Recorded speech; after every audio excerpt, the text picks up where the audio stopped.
Olá, pessoal. Estamos aqui hoje para a live. Fissurar é preciso. Estou esperando os meus convidados Johnny Grifone e Graziela Capone. É a primeira oportunidade em que a gente vai estar por aqui. A Graziela entrou. Opa!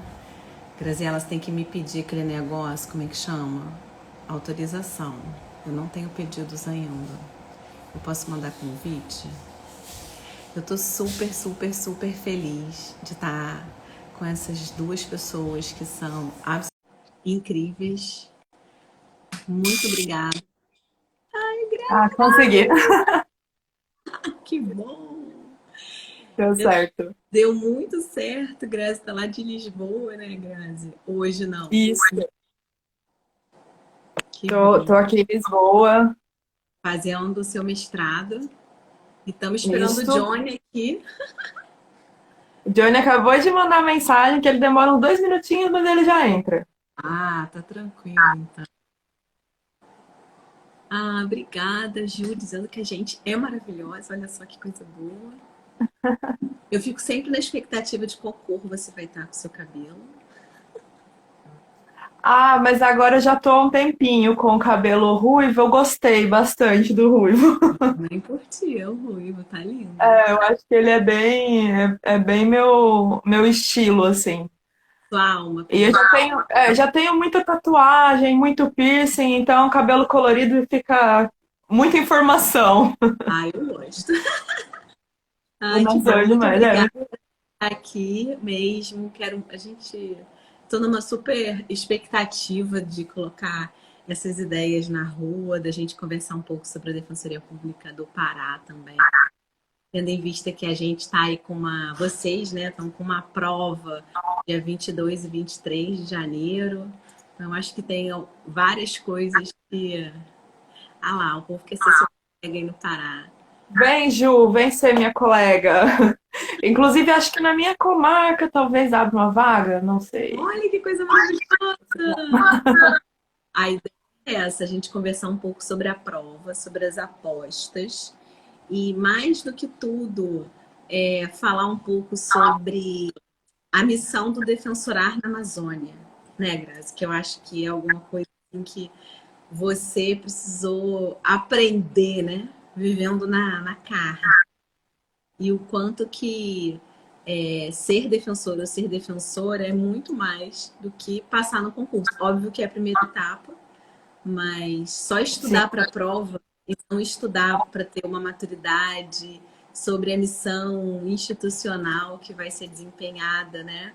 Então vamos refletir um pouco sobre essas coisas todas, sobre o poder de aquisição, sobre esse movimento da Defensoria Pública de não apenas esperar as pessoas baterem no gabinete, nessa lógica liberal, mas também enquanto litigante habitual, ir até as pessoas. Eu acho que é um momento da gente falar sobre a prova, sobre as matérias quentes, os temas mais intensos, mas também falar um pouco sobre esse lugar do atual candidato, candidata e futuro colega defensor na Amazônia. Né? O que você acha disso? Ó, Johnny entrou, eu vou mandar um convitinho para ele. Johnny, convidar. Ah, Johnny chegou. É, ver se tá tudo ok, se ele tá entrando. Pronto, agora estou vendo. Oi, E aí, boa noite! tomou banho, tá cheirosinho? Ô cheiroso! Tomei banho, estava muito quente. Maravilha. Eu tava aqui conversando com as pessoas que já estão por aqui, já dando as boas-vindas e agradecendo a Grazi, fazendo aqui a introdução. Obrigada pelo povo que está por aí. E obrigada de novo, Johnny e Grazi, por participarem desse bate-papo. Como a gente tinha combinado e conversado, a ideia da gente fazer essa série de lives, esse guarda-chuva, fissurar é preciso, tem a ver super com a importância de se falar só sobre uma prova ou a matéria que a pessoa vai precisar dominar para passar, mas principalmente refletir sobre o papel de ser defensor, ser defensora. E aí eu vou passear pelos estados que estão em provas abertas, porque eu realmente abracei há alguns anos, e vocês dois são testemunhas, a missão de preparar os atuais concurseiros e futuros colegas a ingressarem nas trincheiras das lutas por dignidade. E Johnny ainda passou na minha mão como estagiário, numa época que eu era uma torturadora de estagiários, dava nota em todas as petições. E se a pessoa tivesse menos do que 50%, 3 vezes seguidas, era Era expulso, era expulso. Era Era expulso do expulso. estágio. Então eu era assim, uma pessoa. Era expulso. Há 18 anos atrás, sei lá, 19, eu era uma carrasca. Ainda bem que eu virei mãe, né? Que Essas coisas de tempo a gente não pode dizer. não Mas eu fico feliz quando você conta isso. Eu fico feliz quando você conta isso, porque essas coisas são heranças, entendeu? E aí as pessoas perguntam por que isso, por que aquilo. Eu digo, é herança, é herança, é herança, entendeu? Eu fico muito feliz mesmo. E aí eu toda cheia de dedos. Grazi, eu gostei tanto do seu vídeo maravilhoso sobre o poder de requisição. Eu fiquei tão emocionada, botei todo mundo da minha família para assistir. E queria que você viesse aqui fazer uma live comigo. Ah, eu fui sua aluna. Eu falei, ai, que coisa maravilhosa. Eu estou muito feliz mesmo de ter vocês dois aqui hoje. Mas, sem mais delongas, queria que a gente entrasse no tema, assim, Pegar o fone. no tema mesmo da live, que é o que é ser defensor na Amazônia para vocês dois. Como foi essa transição de ser defensor na Amazônia. E hoje, a Defensoria do Pará para vocês tem que maiores desafios? Quais são, assim, aqueles...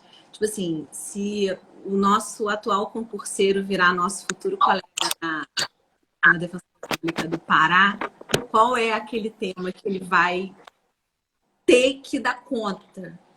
Ou seja, aquilo que é uma aposta do que vai ser cobrado na prova dos dias 22 e 23. A bola está com vocês. Grazi, você que é mais sabida do que eu, que tem mais, que é assim uma referência, eu deixo você iniciar essa primeira rodada e a gente inverte depois. Ai, meu Deus. Então, a minha conexão tá um pouquinho instável. Aí eu tentei pegar o fone de ouvido, ele não conectou, não funcionou. O Eduardo falando que eu virei internacional. Mas é que aqui já são, né, em Lisboa, 9 horas da noite, então todo mundo tá em casa, todo mundo tá usando a internet, ou seja, a conexão fica muito ruim. Todo mundo com Netflix conectado. Então, desculpem se travar alguma coisa, a gente tenta reconectar, qualquer coisa do tipo. Bom, realmente, assim, quando eu fiz o vídeo, eu peguei muitos trechos de trabalhos que a gente executou, principalmente nos primeiros anos que eu cheguei, no primeiro, segundo ano. Até o meu quarto ano de defensoria, eu estive praticamente trabalhando exclusivamente no Marajó. E foi uma experiência muito impactante, justamente porque eu venho do interior de Minas Gerais, ou seja, Minas Gerais tem um certo pertencimento ao Sudeste, mas ao mesmo tempo o interior ainda é muito rural, e de onde eu venho é basicamente isso. E quando eu me mudei para o Pará, foi absolutamente impactante, porque eu não tinha essa experiência de morar em uma ilha, morar no meio do rio, depender de barco para chegar ao meu local de trabalho, à cidade onde eu iria trabalhar. E foi esse momento em que eu percebi que existiam muitos Brasis além do Brasil. E a gente estar na Amazônia e chegar a estes locais era uma possibilidade de ser Estado justamente nos locais onde o Estado efetivamente não chega. E foi incrível descobrir tudo isso e me perceber sendo defensora ali nesse espaço e garantindo muitas vezes algo menos do que o mínimo existencial, porque o mínimo existencial é aquele mínimo existencial que uma pessoa que vive em um local com acesso a saneamento básico, que vive num local com acesso a calçada, com luz elétrica, poste de luz de energia elétrica na rua, meio fio, enfim. Isso é o mínimo existencial. E há pessoas na Amazônia que estão vivendo com menos do que o mínimo existencial, mas ao mesmo tempo vivem com acesso a uma qualidade de vida muito diferente, porque estão ali produzindo, trabalhando no meio rural, lidando com o seu açaí, com a sua produção de outras frutas amazônicas, né? Então, bacuri, todas essas coisas. E a gente jamais vai dizer que quem vive dessa forma está vivendo de uma forma inferior, porque é o modo mesmo de existir dessa comunidade.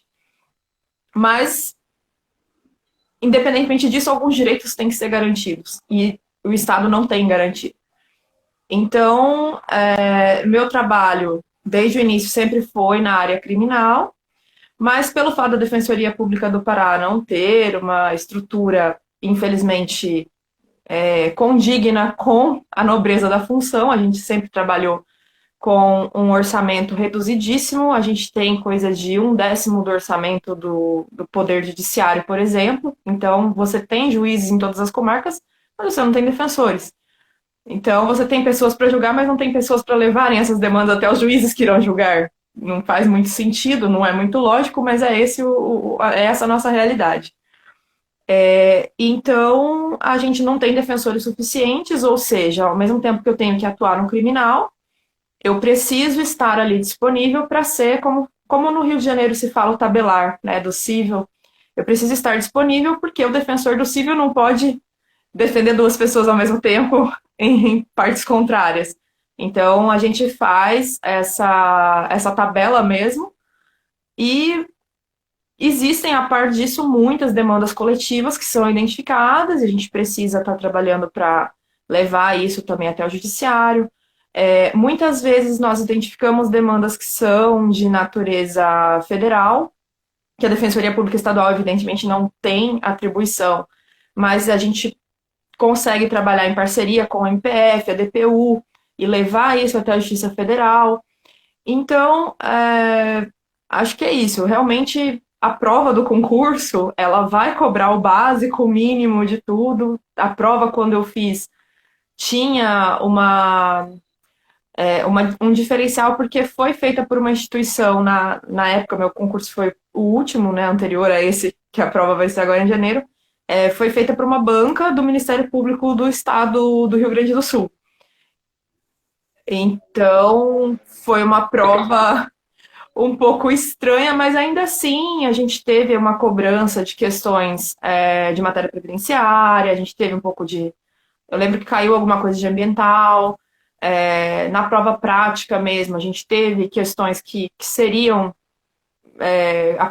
apostas mesmo, né, com base na banca. Então não foi uma prova absurda, impossível, nada disso. Mas a relação entre a prova e a atividade, há um labirinto aí a ser percorrido, porque você vai aprender muita coisa no meio do caminho, você vai se sentir insuficiente, você vai falar, caramba, como que eu passei tão bem colocada no concurso e eu aqui me sinto deficitária nessa função, eu não sei fazer isso, eu não sei fazer, eu não sei como vou resolver essa demanda, como que eu vou levar essa demanda, enfim. E a gente trabalha muito com isso, né? Entender a realidade das pessoas que vão chegar até a defensoria, entender o que elas precisam, trabalhar a partir do olhar delas, das necessidades delas e não das nossas imposições, das nossas verdades. sempre tentando, evidentemente, evitar a judicialização, e acho que é tudo isso. Falei muito, né? Desculpa, gente, sou um pouco Não, prolixa, eu amei. mas E eu amei quando você disse assim, a gente passa no concurso e quando a gente assume o órgão de atuação, a gente fala, eu não sei como resolver isso. Eu acho que isso é de uma sabedoria, Graziela. Porque assim, quem tem muitas verdades, tem muitas certezas e sabe demais, nada sabe e não se coloca numa posição de conversar com a pessoa que a gente tá defendendo na área criminal, área civil, na área de família. A gente quer impor a nossa sabedoria acadêmica para aquela pessoa. E aí a gente para de fazer o exercício mais importante, que é o da escutatória. Porque a gente passa os 5 anos da faculdade de Direito ouvindo que a gente precisa falar muito bem, né? A pessoa, quando está se preparando para o concurso, principalmente para a prova oral, você já tem um curso de oratória no seu currículo. E para a vida de defensor, o mais importante não é falar, é escutar, para a gente poder produzir a reverberação das vozes para dentro do sistema de justiça, né? Acho isso muito bacana. E Johnny, que acabou se tornando um super especialista de direito agrário, eu quero dicas de direito agrário. Eu tô com uma aposta de que o fato de ter 39 pontos no edital da Defensoria Pública do Pará, com a diferença específica de ter um ponto só para falar de direito à propriedade na jurisprudência do sistema interamericano, o fato da gente ter aí na Defensoria do Pará um trabalho assim que já ganhou prêmio Inovare, que é super ovacionado no Brasil, que é esse trabalho de vocês terem sido o primeiro órgão especializado em direito agrário de todas as defensorias do Brasil, né? Então, eu tenho uma sensação de que, misturando direito agrário, direitos humanos, essa importância especial, acho que, assim, tema de quilombos, tema dos povos indígenas, que você super trabalha bem aí também, essas questões da mediação e de trabalhar, como a Grazi falou, com a ação coletiva sempre como última rácio, para a gente explorar as outras esferas aí do acesso à justiça. Enfim, quais são as suas apostas para essa prova? O bom de participar de uma live com a Patrícia e com a Grazi é que tu não precisa falar quase nada. Você só observa, analisa e reflete. Assim, antes de tocar nesse assunto que a Patrícia traz, eu queria apontar algumas coisas aqui na fala da Grazi que parecem não ser dicas da prova, mas já são dicas. A primeira, as pessoas que estão assistindo a gente, seja concurseiros, seja não, precisa ter uma ideia, que é uma ideia que a gente precisa, na verdade, desconstruir, que é o quê? A percepção do direito como um instrumento de resolução de conflitos. Opa, Johnny, o que tu está falando? Eu estou dizendo que quando a gente vai com a ideia pré-concebida de que é através do direito que a gente vai resolver os problemas. E, na verdade, não é. Aqui na Amazônia, a gente tem que ter uma ideia, e aí essa é a primeira dica que eu dou, que é a ideia do amazonizar-se. O que é o amazonizar-se? É tipo, olhar para o edital e perceber o que no edital tem a cara da Amazônia. Tudo aquilo que tiver a cara da Amazônia, dá uma olhadinha. Porque a probabilidade... Eu sei que quem está estudando para defensoria, para concurso, sabe muito de processo civil, sabe muito de penal, sabe muito de civil, porque isso a gente tem que estar na veia. Estamos estudando todo dia, sabe muito de letra da lei. Mas se eu perguntar quantas vezes na faculdade vocês leram o artigo 68 da DCT ou o 231 da Constituição, vão me dizer pouquíssimas. Se eu perguntar qual é o fundamento jurídico da cidadania diferenciada e como é óbvio que numa prova objetiva isso pode não cair, mas pode cair como houve a evolução da interpretação do artigo 21 da Comissão da Corte Interamericana, como houve essa evolução para chegar à interpretação do direito à propriedade numa perspectiva coletiva. E como é que isso se deu no contexto da América Latina e na Amazônia? Pô, Johnny, isso aí não tem nada a ver. Tem, porque é o direito internacional, é o direitos humanos, é o que a gente está levantando no nosso dia a dia. Mas, por outro lado, pode cair uma coisa, uma petição, por exemplo, no dia a dia de trabalho nosso, de direito ao nome, de como é que você pode fazer, fazer o direito ao nome do indígena, um direito ao nome de uma pessoa trans. Como é que... mas isso são coisas batidas. Lembre-se que esse concurso, eu acho que tem pouco mais de 4 mil inscritos. Ele vai acontecer no mesmo dia que mais 3 provas. Então, ele pode ser a porta da felicidade para algumas pessoas. Porque é assim que as coisas acontecem nas nossas vidas. Uma coisa que a Grazi traz também, antes disso, em agrário eu apostaria ainda nessa situação do cadastro, do Código Florestal, dessas que não é ambiental, porque não tem mais, mas essa parte que está a ver com o agrário, a posse agroecológica, as posses especiais, a posse quilombola, uso capião, que são coisas que a gente vivencia no nosso dia a dia, entendeu? Que são coisas que muitas das vezes não são realidades da região sul e sudeste, mas que são algo comum aqui. E aí uma coisa que a Grazi traz, ainda na primeira pergunta, é que aqui a gente vai trabalhar num caráter diferenciado do direito. É isso que é o mais difícil, porque a universidade, o estudo para concurso, ele ensina para a gente a letra da lei. Mas ele não ensina para a gente o olhar e a escuta diferenciada a partir de uma realidade que não é a nossa.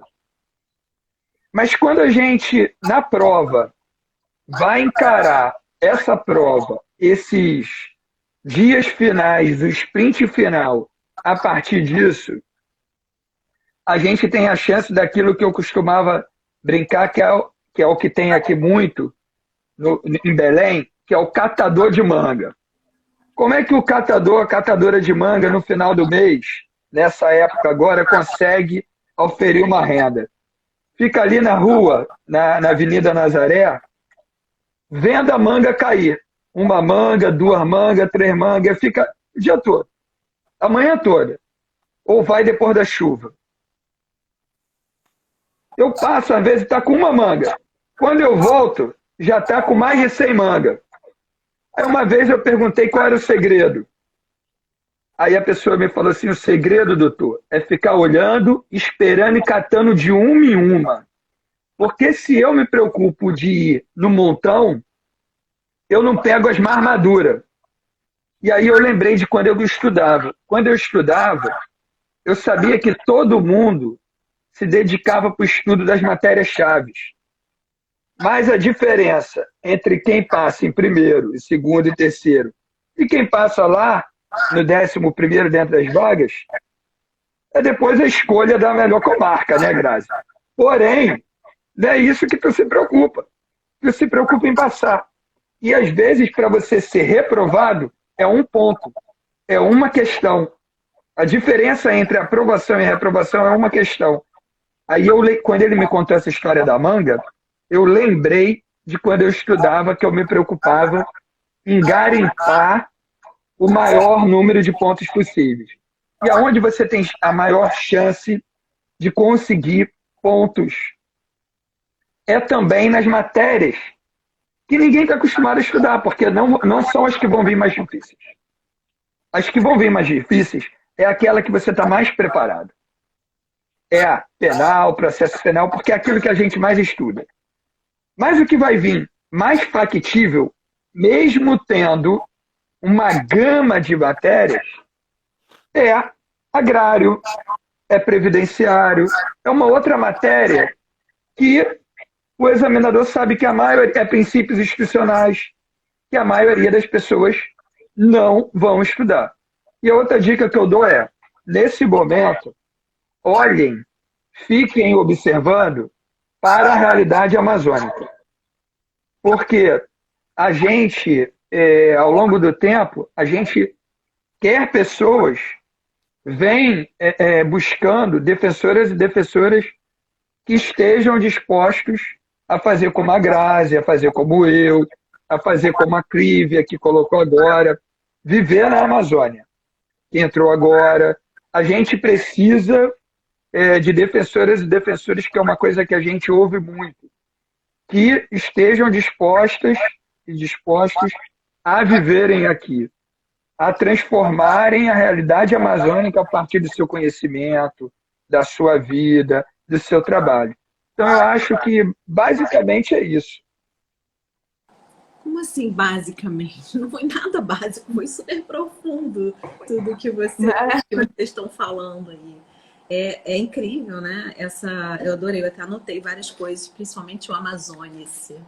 Eu acho que isso é de um lirismo e, ao mesmo tempo, de uma vivência muito lindo, né? E eu quero contar para as pessoas que não sabem que o Johnny é essa pessoa que ele realmente tem uma alma diferente, porque ele casou no meio da floresta, o vestido de noiva da mulher dele foi bordado com frutos da Amazônia. Então, assim, ele colocou isso, ele casou, assim, concretamente com a Amazônia, né?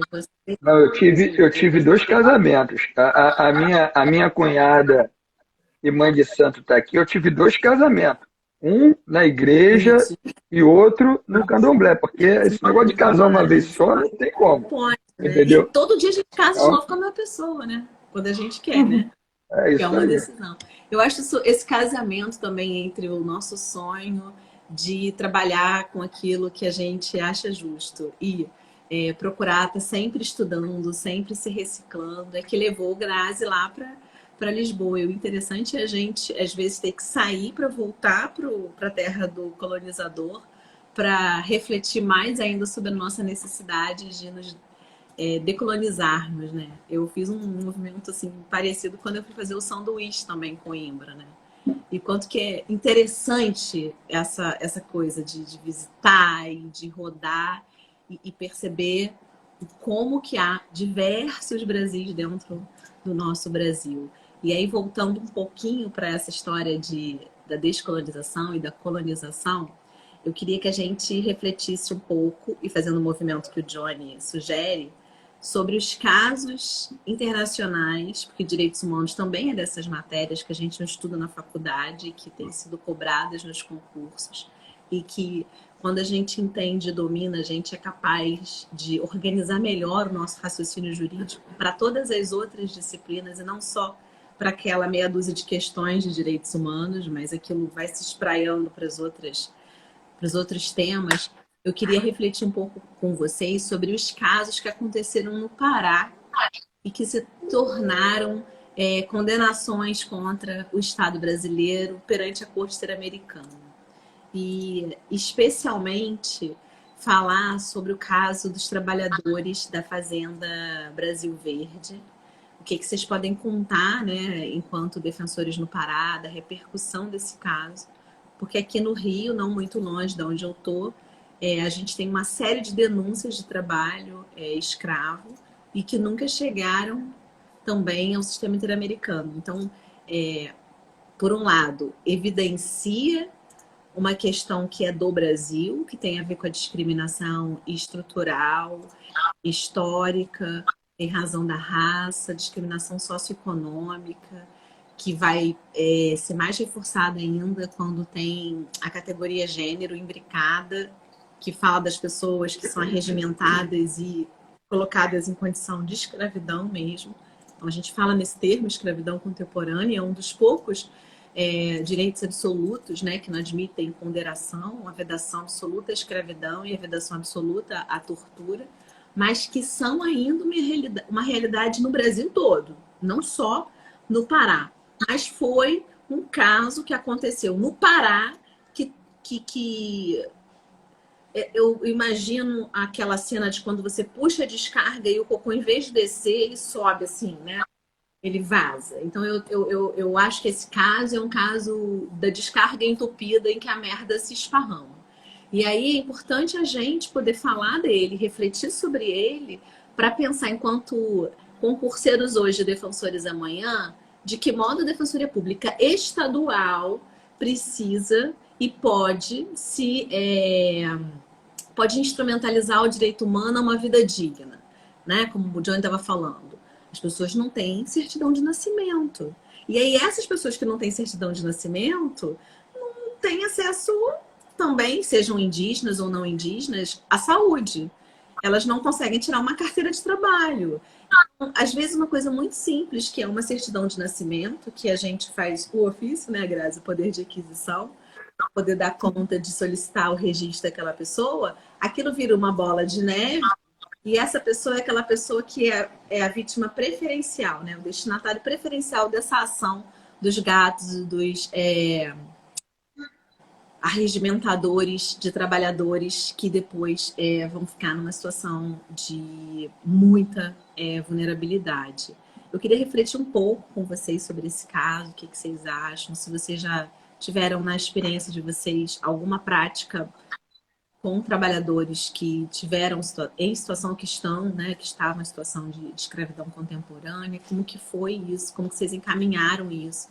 Se a Defensoria do Pará tem algum trabalho específico sobre essa questão, enfim, queria ouvir um pouco. Posso começar agora, Grazi? Pode sim, claro.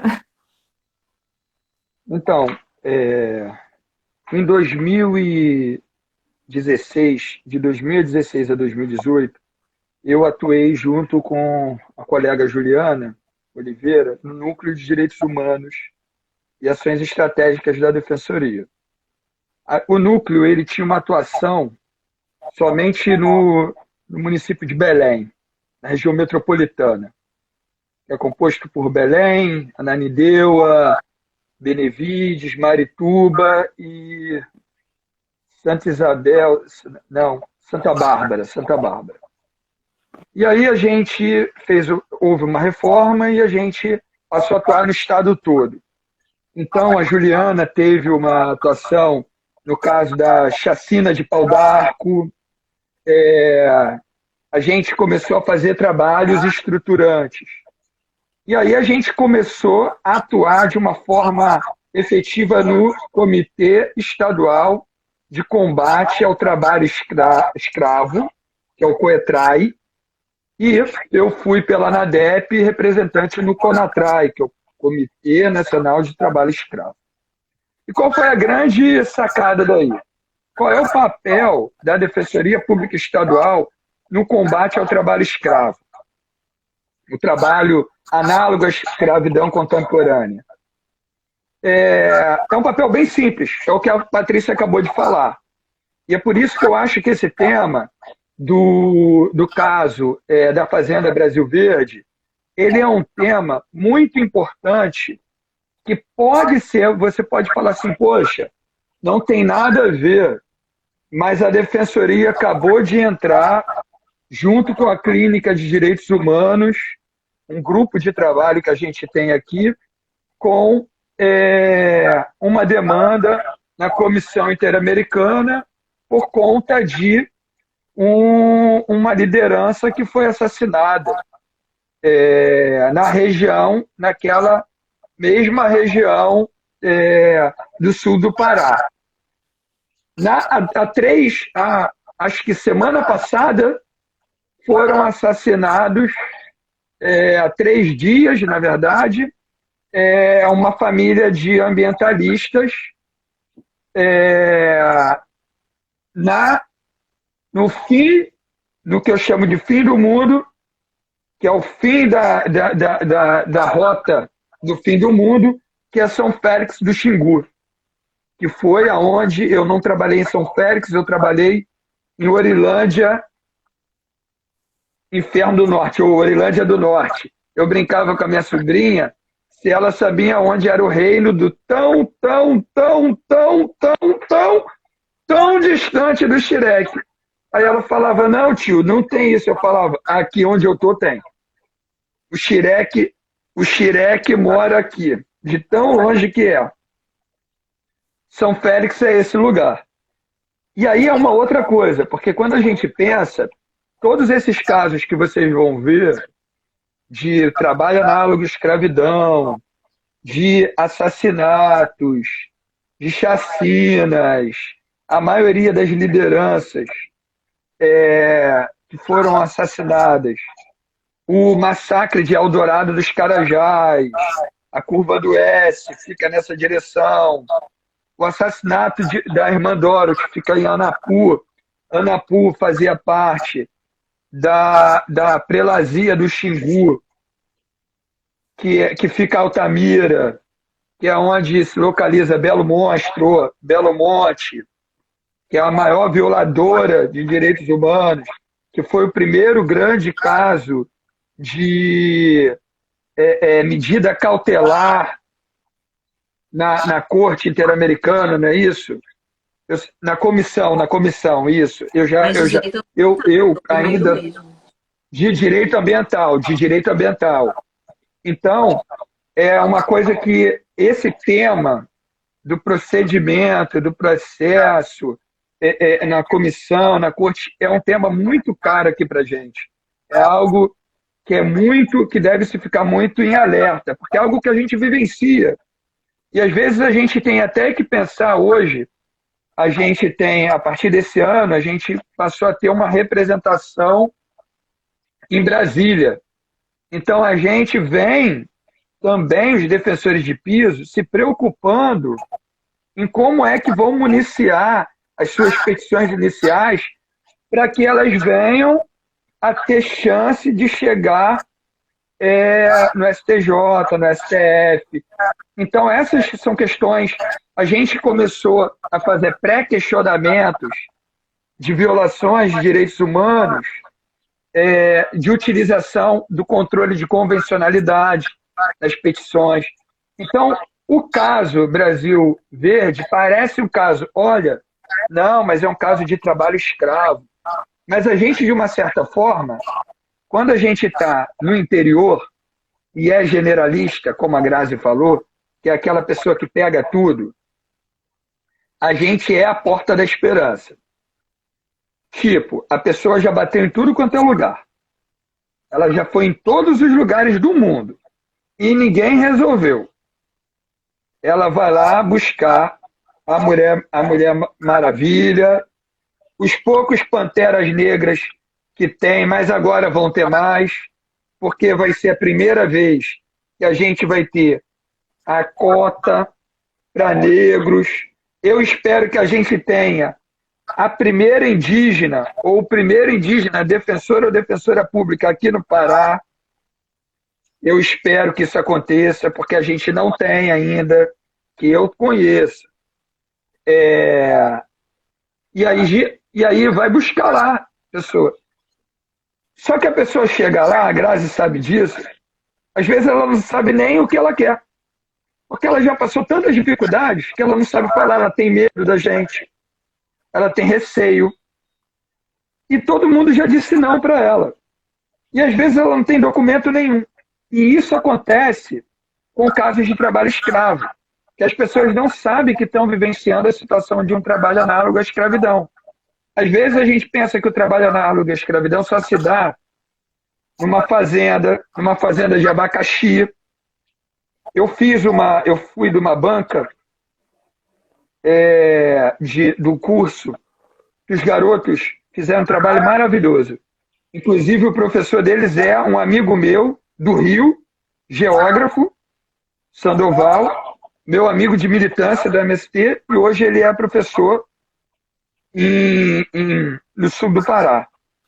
E aí o Sandoval me convidou. No final, eu estava dando dicas para que as pessoas pudessem instrumentalizar os familiares deles a buscarem os seus direitos. Porque, no final, com a contribuição dos meninos e com o que a gente trouxe, eles perceberam que eles estavam vivenciando uma situação de um trabalho análogo à escravidão.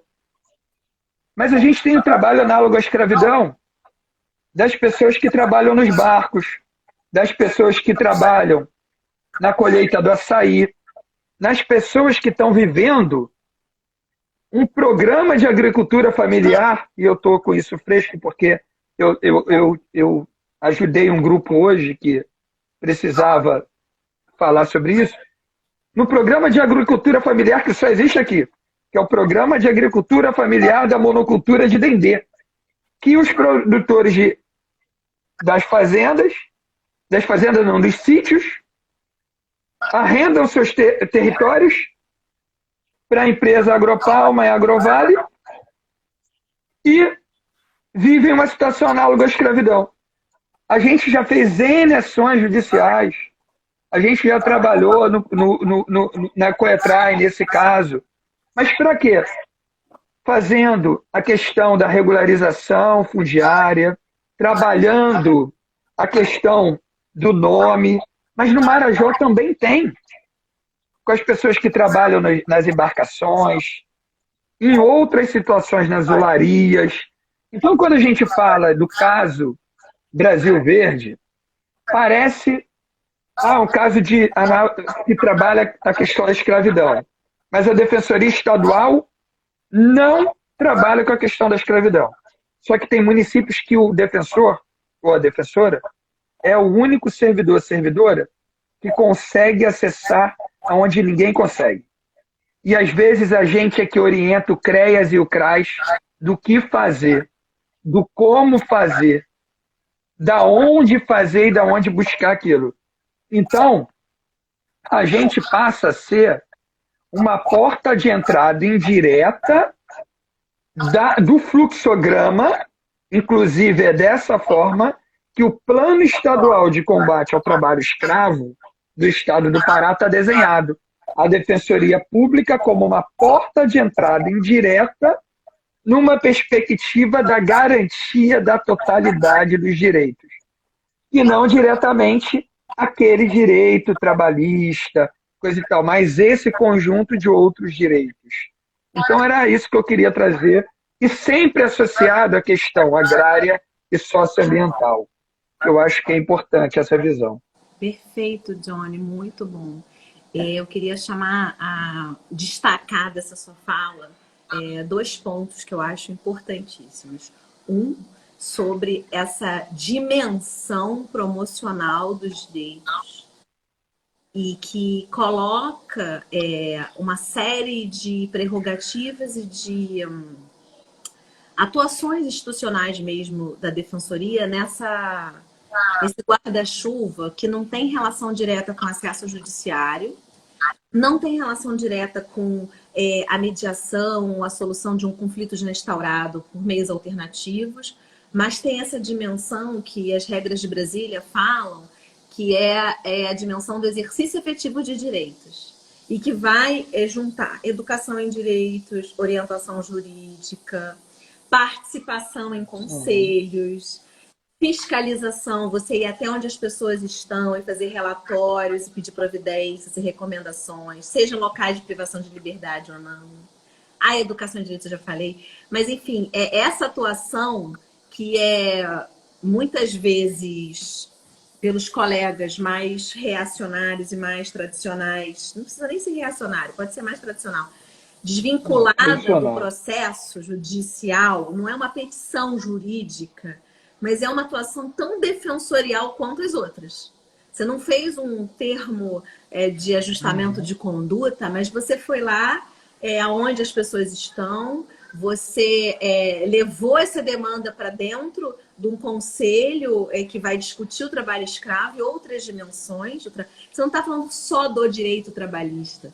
Você está colocando no epicentro da atuação defensorial a pessoa em situação de vulnerabilidade. E ela não tem só o direito trabalhista ou só o direito a não sei o quê. Ela é um ser integral. Então, as instituições precisam se integrar. E a gente não deve dizer, o dia que vocês estiverem empossados, por favor, não, isso não é problema meu.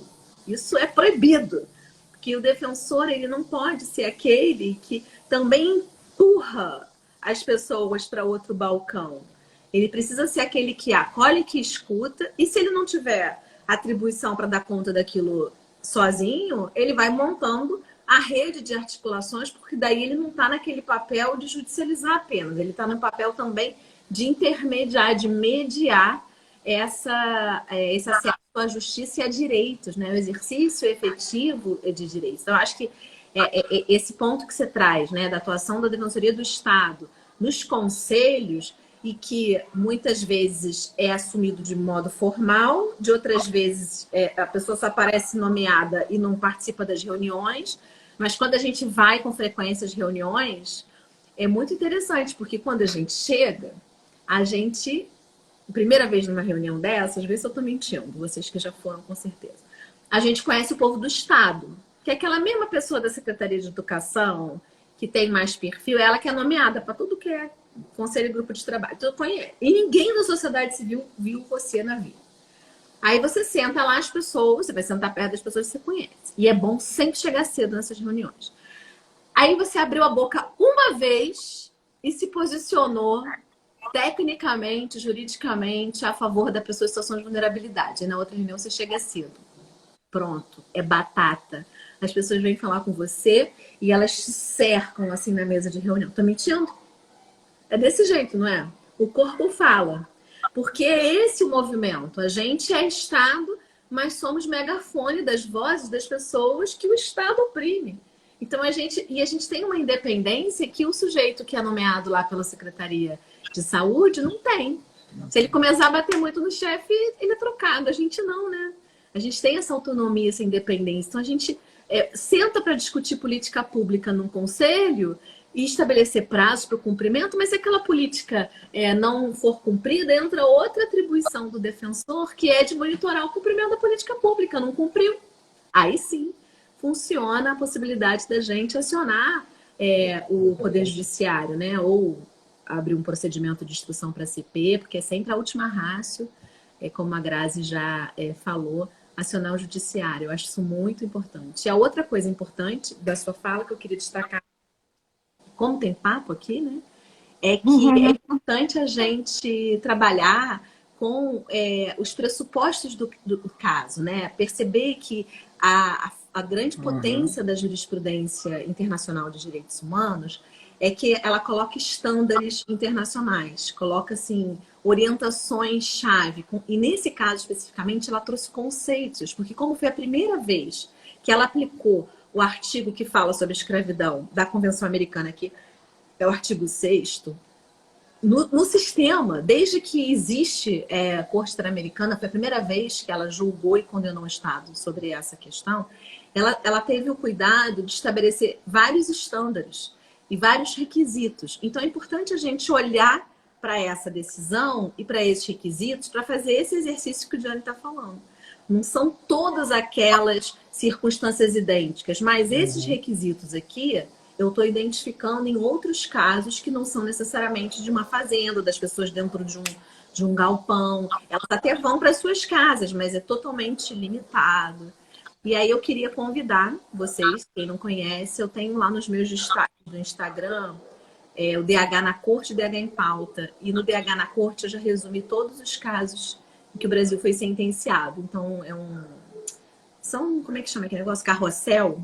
E aí, se vocês tiverem interesse, curiosidade, acho legal. É muito bom. Para poder conferir, às vezes fica como uma referência, assim, para dar uma facilitada. E quem não quiser entrar no Instagram, pode entrar no site, que o Rômulo botou também no meu site, tudo isso como material de apoio, né? Porque a ideia é instrumentalizar não só quem tá fazendo prova, mas o cara que passou, tomou posse e ficou, caramba, e agora o que que eu faço, né, Grazi?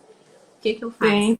Senta e chora. Não, É, eu, a estudar. eu até, eu até ia, como, acho que o Johnny já fez não tem o que se complementar, né? Mas eu me recordo muito das suas aulas que você sempre falou que a gente, enquanto defensor, precisa criar uma cultura de direitos humanos.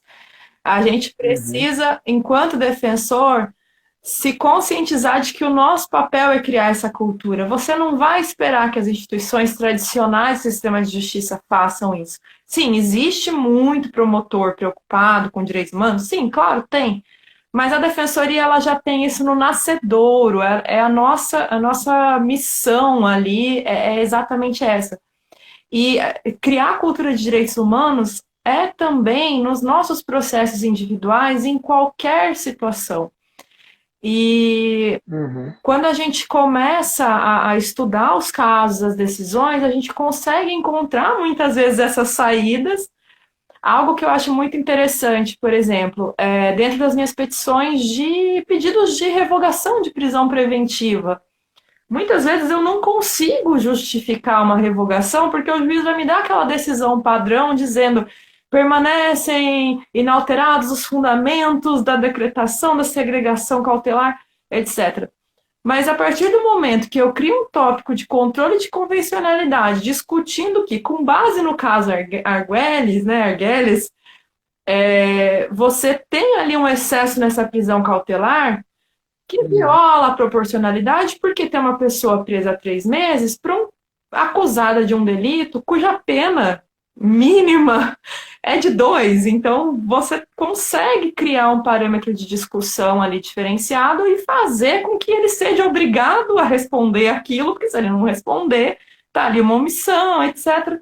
E, enfim, você vai discutir na petição, aí você discute no habeas corpus, e você vai levando isso até você transformar numa cultura de a gente precisa, sim, olhar sob esse viés de direitos humanos para esse caso criminal, para esse caso civil, para esse caso aqui que a gente está discutindo, uma questão, às vezes, de reintegração de posse, mas então, Uhum. essa cultura de entender e conhecer os casos e de se apropriar do conteúdo, do que a corte determinou como estándar, como parâmetro, vale demais para quem está estudando para o concurso da defensoria, porque pode ser um diferencial numa pontuação em qualquer petição. Inclusive, na minha prova de segunda fase, eu sempre tinha algum caso na manga Exatamente. que eu gostava de citar.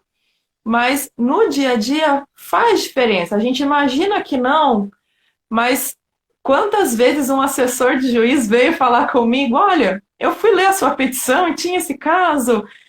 Você tem algum material sobre isso? Então a gente vai questionando isso, né? E também acho que algo que eu sei, acho que eu já disse isso, mas imagino que são muitos alunos falando casos que foram utilizados em aula pela Patrícia e que eu acabei utilizando no meu dia a dia. Tinha um caso muito paradigmático de 2 indígenas que haviam sido acusados de furto na Justiça Federal, porque entraram num órgão público, e aí o próprio MPF tinha emitido um parecer dizendo, olha, isso aqui, né, a gente, foi com base na Convenção 69, né, que decidiram que não seria hipótese de condenação criminal, porque eles já tinham recebido uma punição da tribo.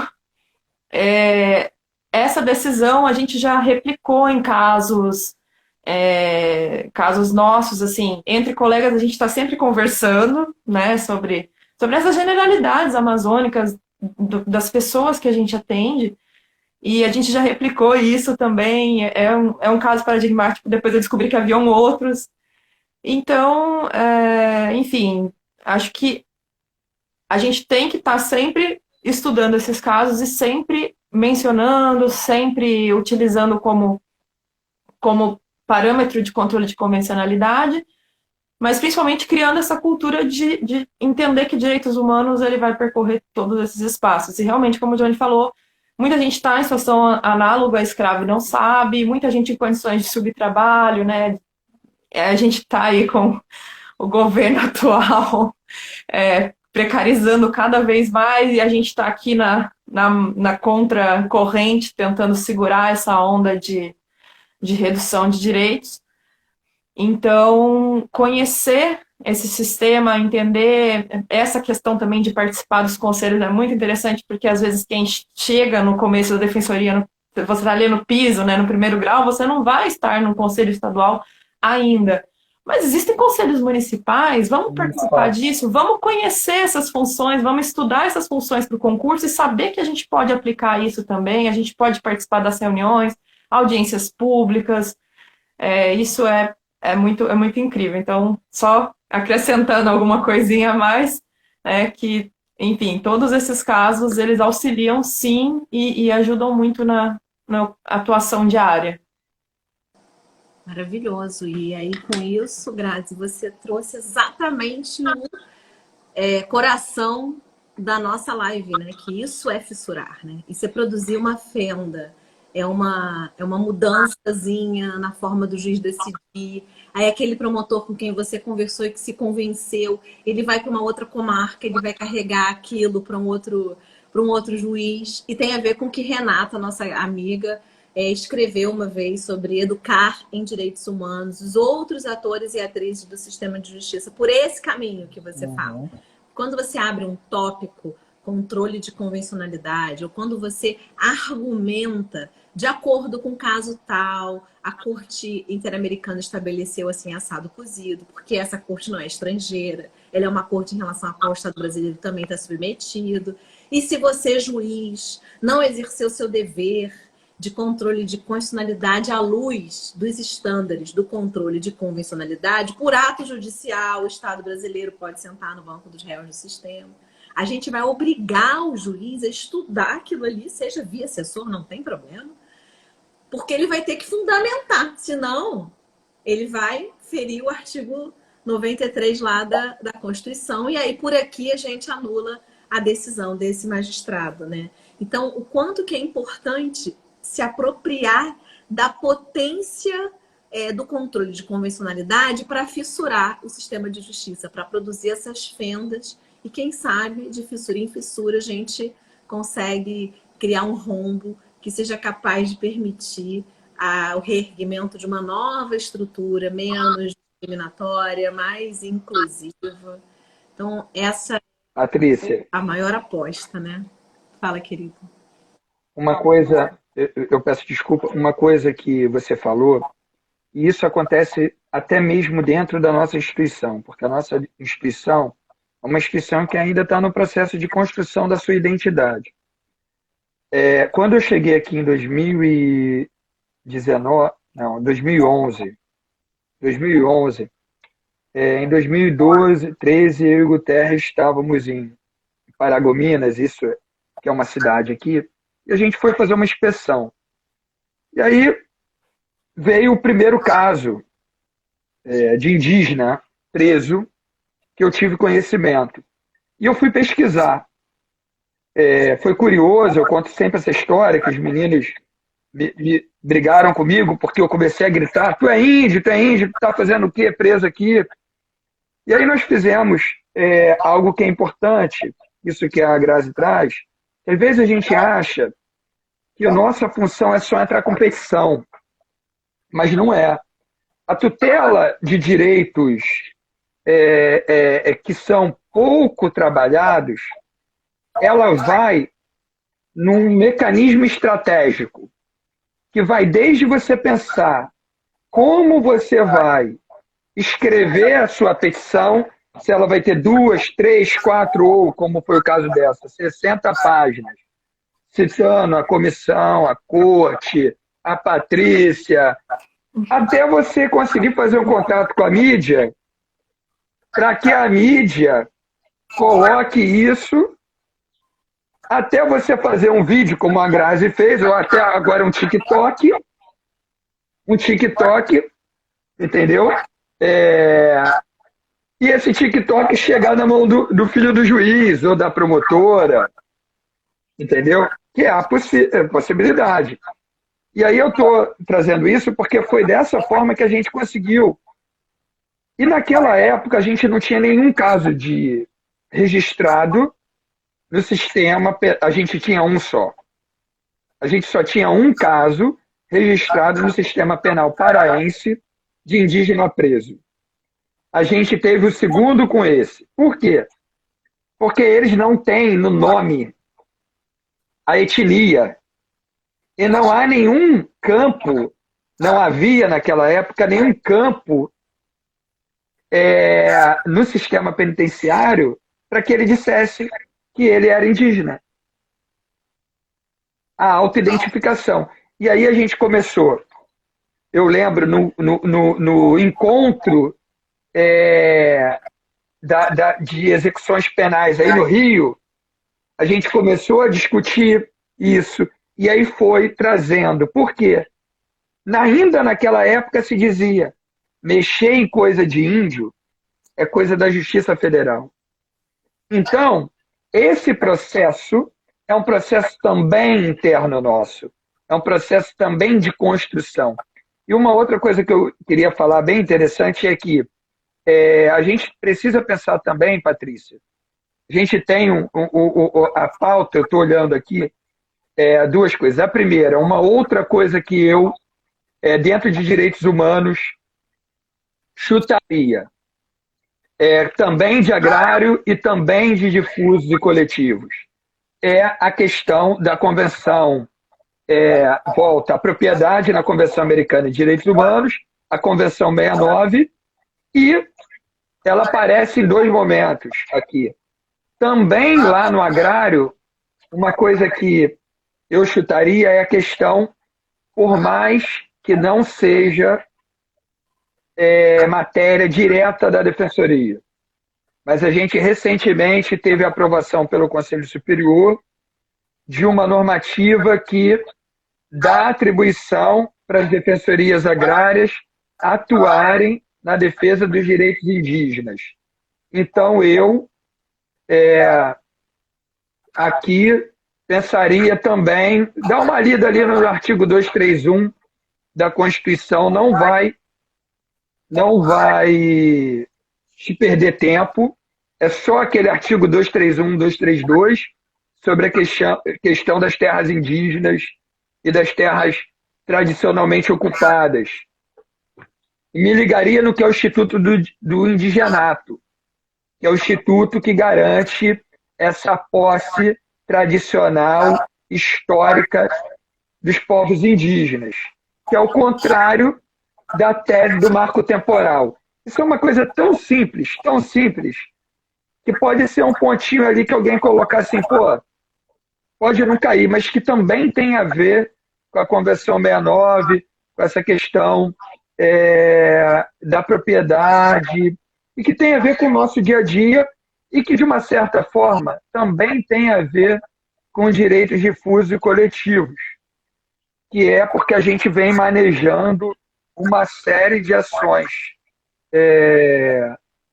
de ações civis públicas, objetivando a garantia desses direitos, e que muitas das vezes são construídos a partir das nossas participações, principalmente no interior, nos conselhos de direitos, que é onde a gente vem conseguindo informações sobre isso.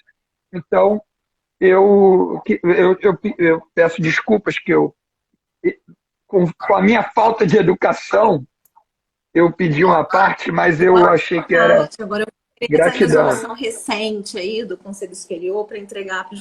Não é tão recente não, mas eu vou dar uma procurada aqui, depois eu vou te mandar. Eu vou dar uma aula domingo de revisão. Eu vou procurar. Olhando aí para a prova da Defensoria do Pará. Eu vou procurar. Foco Foi até a Andréia Barreto que fez. Eu quero, porque aí eu vou já entregar para a galera e convidar quem tiver interesse aí, que estiver fazendo concurso para a Defensoria do Pará, do Sergipe, do Piauí, de Tocantins, já tiver inscrito, né? Todos são Banca Sebrasp, mas não só a Sebrasp organizando o concurso, como rolou no Rio Grande do Sul, mas a banca fazendo, elaborando a prova. Aí eu montei um aulão de 4 horas ao vivo de revisão. Estou fechando um material exclusivo. Eu Tem várias coisas que a Grazi falou e que o Johnny falou também para eu incluir lá no material para somar. E, assim, agradecer pra caramba vocês terem disponibilizado tempo, energia. Para mim foi um presentão, uma troca com duas pessoas inteligentíssimas e que eu admiro pra caramba. Queria avisar, eu vou depois deixar o link do vídeo maravilhoso da Grazi que ela fez, mas muito lindo mesmo. É emocionante, ela fez o texto e fez a produção. Eu estão me pedindo sorteio do aulão.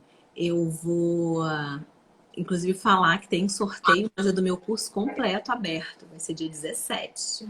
Então, se você quiser o curso completo, tá lá o sorteio aberto para as pessoas da política afirmativa, porque o meu sorteio é para valorizar essa defensoria mais diversa.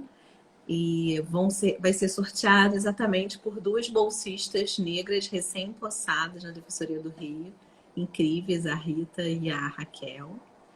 E o curso está aberto, quem tiver interesse no meu Instagram tem todas as informações, eu já fiz uma live explicando e tal, mas ele vai ficar complementado por essas lives aí de foco nas defensorias. A próxima vai ser com a Carlinha Andrade, algum outro colega lá do Piauí que a gente ainda está fechando. Semana que vem vai ter do Mato Grosso do Sul, em que a gente vai falar sobre essa novidade. Também com outra Grazi Capone, com a Grazi lá do Mato Grosso do Sul, que vai falar sobre a história de como foi o direito das mulheres, apareceu de modo autônomo no edital. Todos, assim, todos os bastidores por detrás do convencimento da criança Conselho Superior para apoiar, né, para aceitar que viesse não daquela forma assim, direito das mulheres, Lei Maria da Penha, não. Vem assim, potente, sabe? Vem rasgando, tem que conhecer a história do patriarcalismo, assim. Eu fiquei bem empolgada e aí a gente vai trocar uma ideia sobre isso na semana que vem e vai falar da Defensoria do Mato Grosso do Sul, que também é uma outra prova que vai acontecer no final desse mês de janeiro, porque o mês de janeiro e início de fevereiro estão assim enlouquecidos de muitas provas e muitas demandas.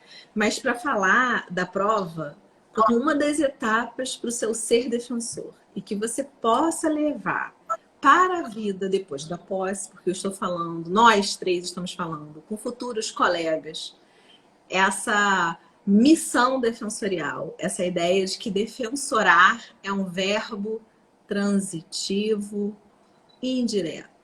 A gente sempre precisa estar com alguém para defensorar para esse alguém, né?